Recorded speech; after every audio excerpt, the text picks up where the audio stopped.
মনোবিজ্ঞান বলে যাদের খুব বেশি বন্ধু নেই তারা ভাঙা মানুষ নয়, তারা অসামাজিকও নয়, আবার ব্যর্থ নয়। আসলে এর পেছনে এমন কিছু বাস্তব মনস্তাত্ত্বিক কারণ থাকে যা বেশিরভাগ মানুষ বুঝতে পারে না। আর যদি অনেক দিন ধরে তোমারও তেমন কোনো বন্ধু না থাকে, তাহলে হতে পারে এই 5টি কারণের মধ্যেই লুকিয়ে আছে তোমার গল্প।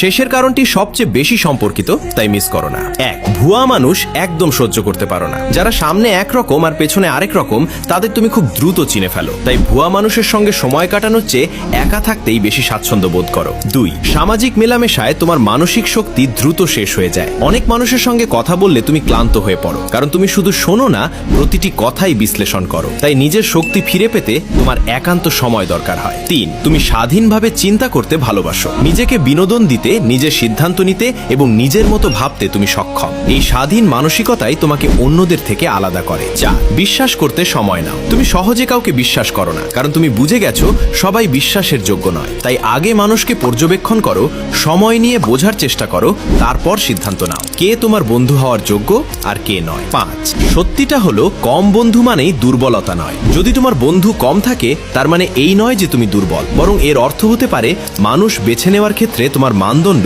অনেক বেশি।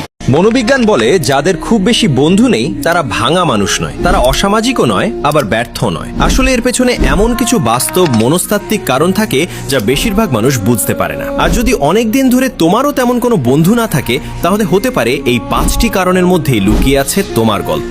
শেষের কারণটি সবচেয়ে বেশি সম্পর্কিত, তাই মিস করো না। 1, ভুয়া মানুষ একদম সহ্য করতে পারো না। যারা সামনে একরকম আর পেছনে আরেক রকম, তাদের তুমি খুব দ্রুত চিনে ফেলো। তাই ভুয়া মানুষের সঙ্গে সময় কাটানোর চেয়ে একা থাকতেই বেশি স্বাচ্ছন্দ্য বোধ করো। 2, সামাজিক মেলামেশায় তোমার মানসিক শক্তি দ্রুত শেষ হয়ে যায়। অনেক মানুষের সঙ্গে কথা বললে তুমি ক্লান্ত হয়ে পড়ো, কারণ তুমি শুধু শোনো না, প্রতিটি কথাই বিশ্লেষণ করো। তাই নিজের শক্তি ফিরে পেতে তোমার একান্ত সময় দরকার হয়। 3, তুমি স্বাধীনভাবে চিন্তা করতে ভালোবাসো। নিজেকে বিনোদন দিতে, নিজের সিদ্ধান্ত নিতে এবং নিজের মতো ভাবতে তুমি সক্ষম। এই স্বাধীন মানসিকতাই তোমাকে অন্যদের থেকে আলাদা করে। 4, বিশ্বাস করতে সময় নাও। তুমি সহজে কাউকে বিশ্বাস করো না, কারণ তুমি বুঝে গেছো সবাই বিশ্বাসের যোগ্য নয়। তাই আগে মানুষকে পর্যবেক্ষণ করো, সময় নিয়ে বোঝার চেষ্টা করো, তারপর সিদ্ধান্ত নাও কে তোমার বন্ধু হওয়ার যোগ্য আর কে নয়। 5, সত্যিটা হলো কম বন্ধু মানেই দুর্বলতা নয়। যদি তোমার বন্ধু কম থাকে, তার মানে এই নয় যে তুমি দুর্বল, বরং এর অর্থ হতে পারে মানুষ বেছে নেওয়ার ক্ষেত্রে তোমার মানদণ্ড অনেক বেশি।